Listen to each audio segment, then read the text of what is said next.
Hello everyone, home sweet home by Sampurna চ্যানেলটির তরফ থেকে আমি সম্পূর্ণা। আজকে আমার প্রতিদিনের মতো ইন্ট্রোডাকশান না দিয়ে সোজা চলে যাব কিছু কথা এবং সেখান থেকেই শুরু করব আমার আজকের ব্লগটি।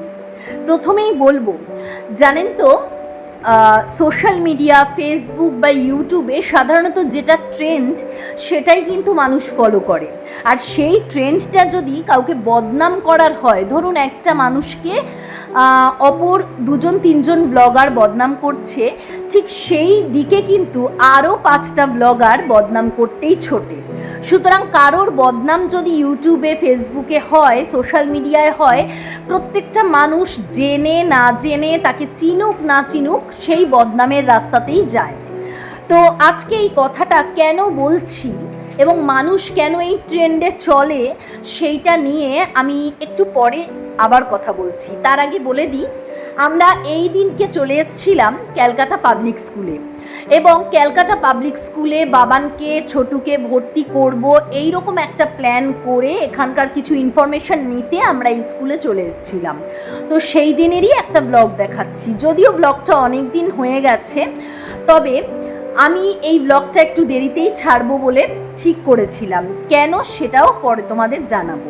তো যাই হোক, এই ক্যালকাটা পাবলিক স্কুলে ঢুকে সেখান থেকে সমস্ত রকম ইনফরমেশান নিয়ে ফর্ম ফিল আপ করে আমরা চলে এসেছিলাম স্টার মলে। আসলে আমাদের ভালো লেগেছিল এখানকার পরিবেশ, এখানকার পজিটিভিটি। তো আমার মনে হয়েছিল যে এখান থেকে ফর্ম নেওয়াই যেতে পারে। তো ফিল আপ করে আমরা টাকা দিয়ে, ফর্মের দাম নিয়েছিল বোধহয় 650 করে। তো সেই ফর্ম ফিল আপ করে আমরা চলে এসেছিলাম এবং মনে মনে ইচ্ছা ছিল যে হ্যাঁ, আমরা এই স্কুলে ফর্ম ফিল আপ করে জমা দেব, তারপরে অ্যাডমিশন ওদের দুজনকেই দেওয়াবো।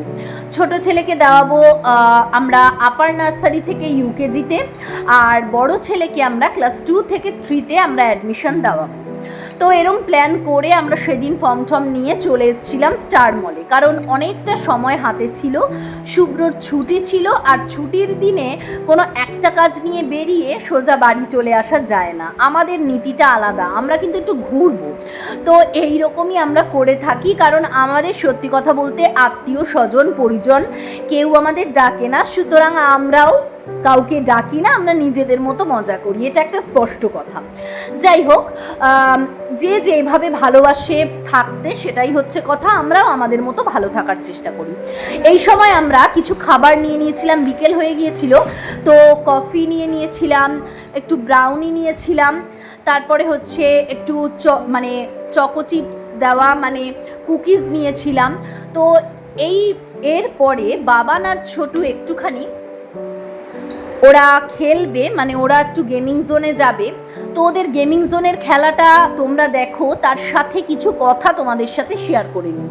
একটু আগে তোমাদেরকে বললাম না মানুষ ট্রেন্ডে চলে, ঠিক সেরকমই বদনাম করাটা যদি একটা ট্রেন্ড হয়, ঠিক সেই পথে অন্যান্য ব্লগাররাও চলতে থাকে। আসলে প্রত্যেকটা মানুষই নিজেকে বড় করতে খুব বেশি ভালোবাসে। কেন আমি কথাগুলো বলছি, হতে পারে অনেকের গায়ে লাগতে পারে, কিন্তু যদি কেউ দেখেন আমার ব্লগটা পুরোটাই শুনবেন। কথাগুলো বলার কারণ হচ্ছে, আমরা কিন্তু কোনো মানুষকে জাজ করতে পারি না যে কে টাকার জন্য কিছু করছে, কে ভিউয়ার্স পাওয়ার জন্য করছে। এক্ষেত্রে প্রথমত একটা কথা বলি, যে মানুষটি ভিউয়ার্স পাওয়ার জন্য নানান রকম নাটক করছে, সংসারের অশান্তি দেখাচ্ছে, সেক্ষেত্রে একটি বড় চ্যানেল হঠাৎ সেই বড় চ্যানেলের ব্যক্তিরা বলেন যে তাদের বাইরেটা যা ভেতরেটাও তাই, তাদের অন্যান্যদের মতো কোনো চাপার ব্যাপার নেই। তো সেক্ষেত্রে আমি বলবো কোনোভাবেই এটা সম্ভব না। যিনি এই কথাটা বলেন না যে যাদের বাইরেটা যা ভেতরটাও তাই, তারা সেটাই ইউটিউবে দেখাচ্ছেন, এটা অত্যন্ত একটা মিথ্যা কথা। সমস্ত কিছুটাই আমরা কিন্তু ইউটিউবে দেখাতে পারি না, অনেক কিছুই আমাদের চাপা রাখতে হয়। তো সেই জায়গাতেও কিন্তু আমরা বাইরে যা ভেতরে তা হতে পারলাম না। কেউ বাধ্য হয়ে বাইরে যা ভেতরে তা করতে পারে না, কেউ আবার মানে বিভিন্ন অন্যান্য কারণে বাধ্য হয়ে অনেক কিছু অতিরঞ্জিত করেও দেখায়। তো এটা যার যার ব্যক্তিগত ব্যাপার, সে কোন পরিস্থিতিতে আছে সেটা ব্যাপার। তো অন্য একটা মানুষকে ছোট করতে গিয়ে সেই চ্যানেলটার সম্পর্কে অন্যরা যেহেতু খারাপ কথা বলছে, সেটা বলতে গিয়ে কোনো ব্লগিং চ্যানেল যদি এটা বলে যে তাদের বাইরেটা যা ভেতরেটাও তাই, সেক্ষেত্রে বলবো এমন বহু বড় বড় ব্লগারকে আমি অন্তত চিনি, যারা আমার সাথে পার্সোনালি, যাদের সাথে আমার কথা হয়েছিল কোনো না কোনো কারণে, এবং তাদেরকে আমি পার্সোনালি চেনার পর বুঝেছি তারা বাইরে যা ভেতরে তা একেবারেই নয়। তারা ইউটিউবে যতটা খোলা মেলা, আমরা কত সহজ সরল, আমাদের কলকাতা বড্ড প্রিয়, খুব ভালো জায়গা, মানে আমাদের খুব ভালো লাগে, আমাদের প্রাণের জায়গা এরকম বলে, তারাও তাদের সাথে মেশার সময় দেখা যায় তাদের ভেতরে কত জটিলতা আছে, কত জটিলতা দিয়ে তারা মেশে, এবং কত জটিলতা দিয়ে তারা মেশাটা মানে মানুষের সাথে মেশা বন্ধও করে দেয়। তো এটা আমি পার্সোনালি চিনেছি, জেনেছি বলেই বলছি। দুনিয়ায় সবাই কিন্তু বাইরে আর ভেতরে সমান নয়। যাই হোক, এবার একটু এখানে ফিরে আসি। সেটা হচ্ছে আমরা স্টার মলে একটা শোপিসের দোকানে গিয়েছিলাম, সেখানে নানান রকম শাড়িও ছিল। তো সেই দিনকে আমি একটা জিনিস কিনেছি, সেটাও তোমাদের সাথে শেয়ার করব। তারপরে কিন্তু ছেলেরা আমার গেমিং জোনে গিয়ে গেম খেললো। তারপরে চলে গিয়েছিলাম সুইট কর্ন খাওয়ার জায়গায়, স্টার মলটা পুরো চষে ফেলা হলো আরও একবার। তারপরে আমরা চলে এসেছিলাম ডিনার করতে। আর এখানে এই দিন পিৎজাটা কিন্তু দারুণ হয়েছিল, দেখে আশা করি বুঝতেই পারছো। আমরা কিন্তু লুচি আর মাটন নিয়েছিলাম, কিন্তু আমার পিৎজাটা বেশ ভালো লেগেছিল। আর এই জায়গাটায় কিন্তু অনেক রকমের জিনিস পাওয়া যায়, মানে পান মশলা পাওয়া যায়, এখান থেকেও আমি কিনেছি। যাই হোক, মাঝে মাঝে আমি এখান থেকে নিয়ে থাকি। তো তোমাদেরকে যে কথাটা বলছিলাম, সেকেন্ডলি আরেকটা কথা, সেটা হচ্ছে জানো তো, একজন ব্লগার আছেন যিনি বিশাল বড় ব্লগার, এবং ওই ব্লগারটির সম্পর্কে, যে কিনা সংসারের অশান্তি তুলে ধরে ভিউয়ার্স কামানোর চেষ্টা করছেন বলে বলছেন, সেই ব্লগারটির সম্পর্কে যিনি বলছেন, বড় ব্লগার, তিনিও কিন্তু একসময় নিজের হাজব্যান্ডকে নিয়ে এসে লাইভে বসে ড্রিঙ্ক করা অবস্থাতে দর্শকদের উত্তেজিত করে সেখানেও ভিউয়ার্স কামিয়েছিল। তার নিজের পার্সোনাল কিছু পরকীয়ার কারণে দর্শকদের তারা লাইভে এসে উত্তেজিত করেছিল যে তারা দুজন সুইসাইড করবে। এইভাবে তারা কি করেছিল আশা করি তোমরা সবাই বুঝতেই পারছো আমি কার কথা বলছি। তারা এসে যদি বলে কেউ ভিউয়ার্স কামানোর জন্য সংসারের অশান্তি দেখছে, তাহলে কি সেটা মেনে নেওয়া যায়? কারণ যারা এই কথাটা বলছে তারা নিজেরাও কিন্তু নিজেদের সংসারের এই সমস্ত মানে খুব নোংরা জিনিস তুলে ধরে ভিউয়ার্স কামানোর চেষ্টা করেছে এক সময়। এবার কে সত্যি ফেস করছে আর কে ভিউয়ার্স কামানোর জন্য করছে, এটা তো সত্যি একটা বিতর্কের বিষয়, তাই না? কোথায় কি হচ্ছে সেটা সে একমাত্র তার পার্সোনাল লাইফে সে জানে।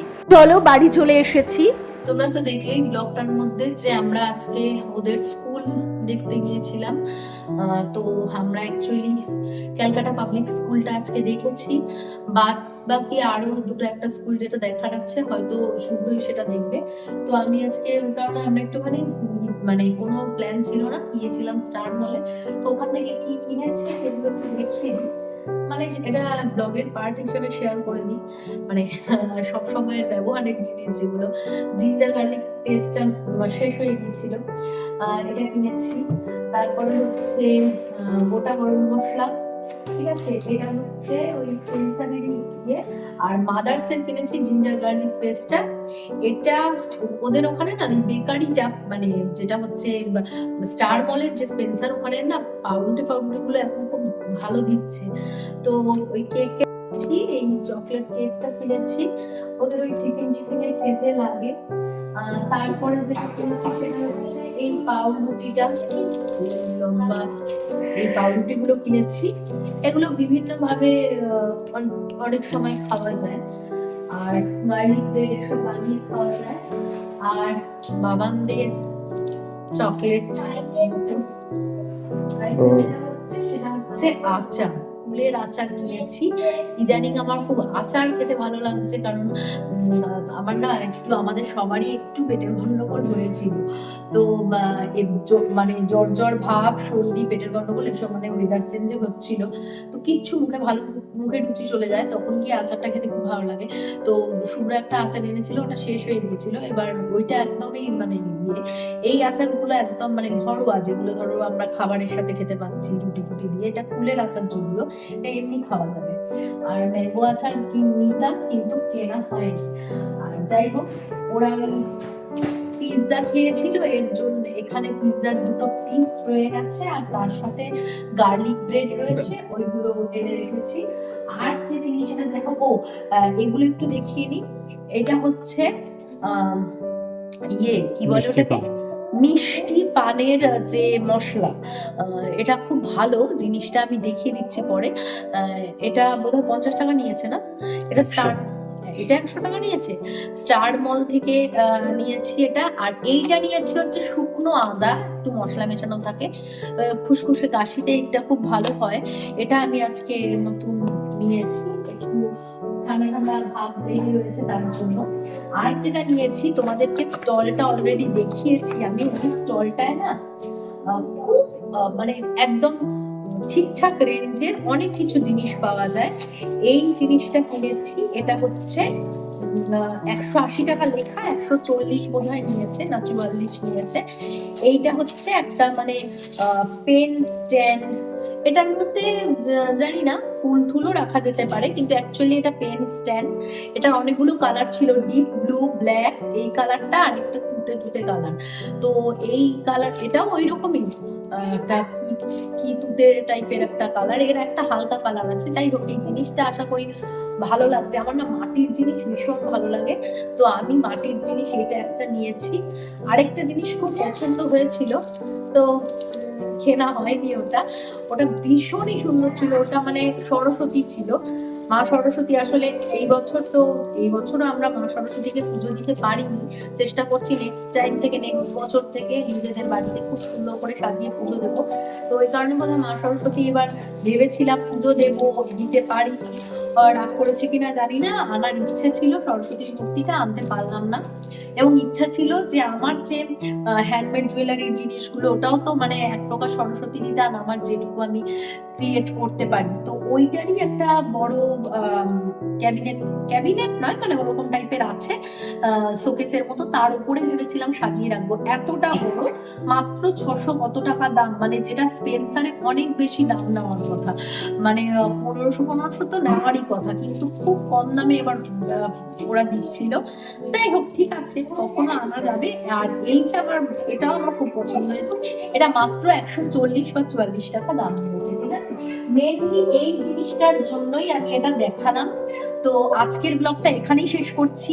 সবার যদি আমার ব্লগ ভালো লাগে, প্লিজ একটা রিয়াকশন দিয়ে যেও, লাইক কমেন্টটা প্লিজ করে যেও।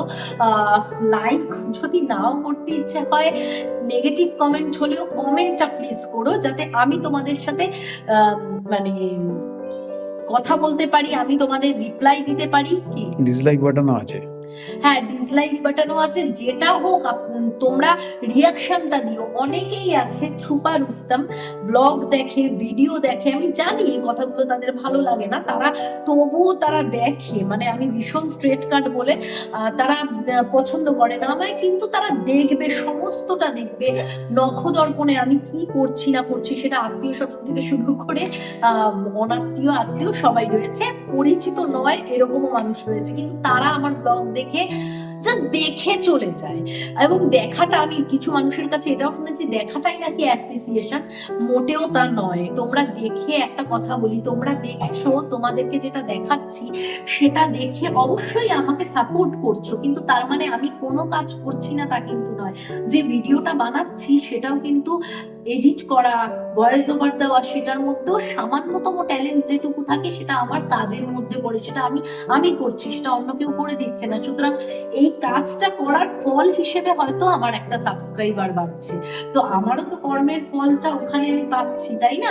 শুধুমাত্র কেউ আমারটা দেখছে বলে আমি কিন্তু বড় হয়ে যাচ্ছি না, আমি নিজের কাজের দ্বারাও বড় হচ্ছি। তো এটাকে জাস্ট একটা সাপোর্ট করা, একটা লাইক বা কমেন্টের মাধ্যমে, বিশ্বাস করো, এতে কারোর কেউ কেউ বিশাল বড় লোক হয়ে যায় না, বা কেউ একটা লাইক কমেন্ট করে দিলে গরিব মানুষও হয়ে যায় না। তো এটা বড় মনের পরিচয়। একটুখানি দেখে যদি মনে হয় হ্যাঁ এটা কাজ করছে, ভালো লাগছে এর কাজ, বা এ হয়তো ভবিষ্যতে কিছু করতে পারে, ঠিক আছে একটা লাইক করে দিনা, করে দাও। যদি তোমাদের সেটা দান বলে মনে হয় সেটাই করো না, দান করলে তো ভালো হয়। তো আমার মনে হয় সেটা। আর বড় বড় ক্রিয়েটার যারা, তাদেরকে যদি সাপোর্ট করতে পারো, এত ছোট ছোট কত ব্লগার রয়েছে যারা কিছু করার চেষ্টা করছে, সেই জায়গাটায় কোথাও তোমাদের সাপোর্ট নেই। এনিওয়েজ, যাই হোক, আমি জানি এর পরেও হয়তো কিছু চেঞ্জ হবে না, তবুও তোমাদের বলবো ব্লগটা দেখো, যদি ভালো লাগে অবশ্যই রিয়াকশন দিয়ে যেও এবং নোটিফিকেশন বেলটা অন করে দিও, যাতে ভিডিওটা দিলে তোমরা আমার ব্লগটা তোমাদের চোখের সামনে চলে আসে, নোটিফিকেশন চলে আসে, তোমরা দেখতে পাও। কারণ তোমরা তো ভীষণ ব্যস্ত। অ্যাকচুয়ালি যারা ব্লগ করে তারা একেবারেই কাজকর্ম করে না, তার জন্যই হয়তো তারা ব্লগ করে। কিন্তু এই কথাটা এইভাবে বললাম কারণ হচ্ছে অনেকেরই এটা ভাবনা চিন্তা, আমি সবার কথা বলছি না, তবে বলবো সত্যি কথা, কাজও করতে হয়, নিজের পার্সোনাল লাইফও আছে, তারপরেও ব্লগটা এটা একটা ভালো লাগা, কিন্তু সেই ভালো লাগাটাকে তোমরা সাপোর্ট করছো। যাই হোক, তোমরা খুব ব্যস্ততার মধ্যেও যদি এই রিয়াকশনটা দিয়ে যেতে পারো, তার জন্য আমি একেবারে ভীষণ ধন্য হয়ে যাব। আর অবভিয়াসলি যদি কখনো কিছু করে উঠতে পারি তোমাদেরকে, আমি অবশ্যই আমার যদি কখনো দেখা হয় তোমাদের সাথে, যারা দেখছো সাবস্ক্রাইবার, আমি খুব খুশি হব আমি যদি সেই জায়গায় পৌঁছাতে পারি। বড় ব্লগারদের যেরকম সাপোর্ট করছো, যারা এইরকম ছোট ছোট কন্টেন্ট ক্রিয়েটার, তাদেরকে একটু সাপোর্ট করো প্লিজ। তাহলে দেখবে যে বড় ব্লগার কিন্তু এমনি এমনি হয় না, ওই ছোট থেকেই বড় হয়, ঠিক আছে? যাই হোক, ভিডিওটা দেখো, ভালো লাগলে সাপোর্ট করো, এবং নেক্সট ভিডিওতে আবার দেখা হচ্ছে home sweet home by Sampurna চ্যানেলের তরফ থেকে, সম্পূর্ণার তরফ থেকে। আবার দেখা হবে নেক্সট ভিডিওতে। ভালো থেকো সকলে, tata, good night. So friends, ভিডিওর শেষে একটা কথাই বলবো, জানো তো, সূচের বিচার কিন্তু কখনো চালুনি করতে পারে না, এটা আমরা সবাই জানি। এমন অনেক বড় বড় ব্লগার রয়েছে যারা একসময় অশ্লীলতার সীমা ছাড়িয়ে নানান রকম কিছু দেখিয়ে ভিউয়ার্স পাওয়ানোর চেষ্টা করেছে। তারা কিন্তু অন্য কারোর ক্ষেত্রে বলতে পারে না কে কতটা ভিউয়ার্স পাওয়ার জন্য কি কি করছে, আমরা কেউ বলতে পারি না। আসলে আলটিমেটলি আমরা কন্ট্রোভার্সি ক্রিয়েটার ব্লগার হিসেবে কখনোই কারোর বিচার এই লেভেলে করতে পারি না, কারণ আমরা প্রত্যেকে মানুষ, কেউ কিন্তু ভগবান নই। তাই অপরের বিচার আমরা কেউ করতে পারি না, কারণ যার যার পরিস্থিতি তার তার কাছে।